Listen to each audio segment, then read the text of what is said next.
Well, it occurs to me, listening to Naomi Klein give a speech in Washington, D.C. about, fascism and fascist regimes and such, that maybe I should make a little video here, on the Nazi Germany, and go over, and I did this in a real hurry, and frankly, I ain't no expert in Nazi Germany. So this is all very quickly done in a lovely afternoon here, where it's sunny out. But I'm starting out here with pictures of. These are black and white photos of the Nazi period, which is in the 1930s for you young folk, for you younger people.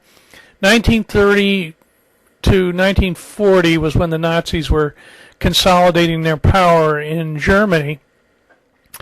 And the Nazis were they were very nationalistic, and they thought that they were the superior race, the superior country, etc. And that sounds vaguely familiar because no, I don't want to make this comparison too lightly, but in the United States we have this theory that we're the greatest country that's ever been, ever will be, and we got the greatest this and the greatest that, and it has that ring of arrogance, and of course, untruth too. A lot of our institutions we didn't invent. We went way back to the Greeks. And maybe even Greeks and the Romans, and we borrowed the Europeans, etc., etc. So you see the first pictures here of these very elaborate events, which are spectacles. And you know what they remind me of? They remind me of George Bush's elaborate spectacles, particularly the landing on the aircraft carrier. And then I've got a bunch of these are major figures in Nazi Germany in the Hitler's regime. Now that's Göring, and Göring was the head of the military. So I think of him as kind of like Hitler's Rumsfeld. He's kind of the Rumsfeld guy. But I don't know enough about Göring to really give you a brief encapsulation of what kind of person he was or what his relationship with Hitler was, but I'm going to read a brief description here of how the functioning of the Nazi government, and see if you don't find some striking similarities with how things were conducted back then and how present things in Washington, especially in the executive branch, go. The Nazi government was made up of various competing power structures, all trying to gain favor with the Führer, or Hitler. Thus, much of the laws were forgotten and instead replaced with interpretations of what Hitler wanted. However, they may have been supported by a new law. Any government member could take one of Hitler's comments and turn it into a new law, of which Hitler would casually either approve or disapprove. Hey, that sounds like signing statements, doesn't it? A little bit. Well, when he finally heard about it.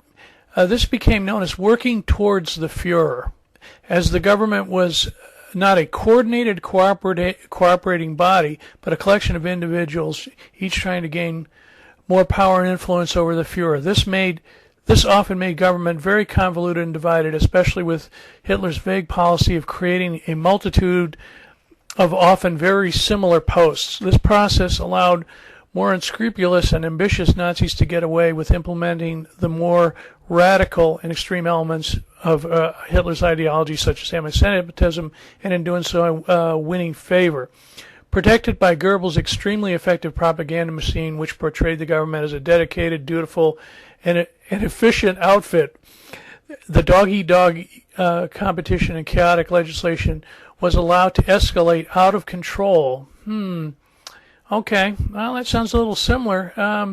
The historical opinion is divided between intentionalists who believe that Hitler created the system as the only means of ensuring both total loyalty, that's another similar, and dedication of his supporters, and the complete impossibility of conspiracy, and structuralists who believe that the system evolved by itself and was a serious limitation on Hitler's supposedly totalitarian power. Well, we can debate that, as we can debate things that are going on in Washington.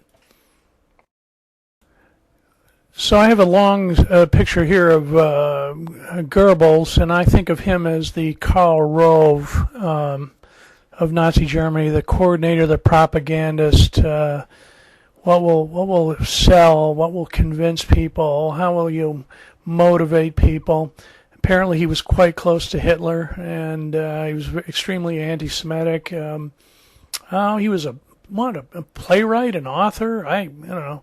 Oh, and Ribbentrop, I put up here. Just because I don't know, his name is somewhat famous. He was the foreign minister, and I don't know. I think he may have tried to negotiate with Great Britain near the end of the war when the Nazis were losing the war and things were falling apart for the Germans. And then the last bunch of pictures here I have is Eva Braun and Hitler's mistress. I don't know enough about Eva Braun either to really talk about her. I just got some pictures, and they're color pictures. And she's dressed nicely there. She's dressed, you know what? And she was an educated woman, nice family. Kind of looks rather normal, doesn't she? Kind of even wholesome. What wouldn't we say?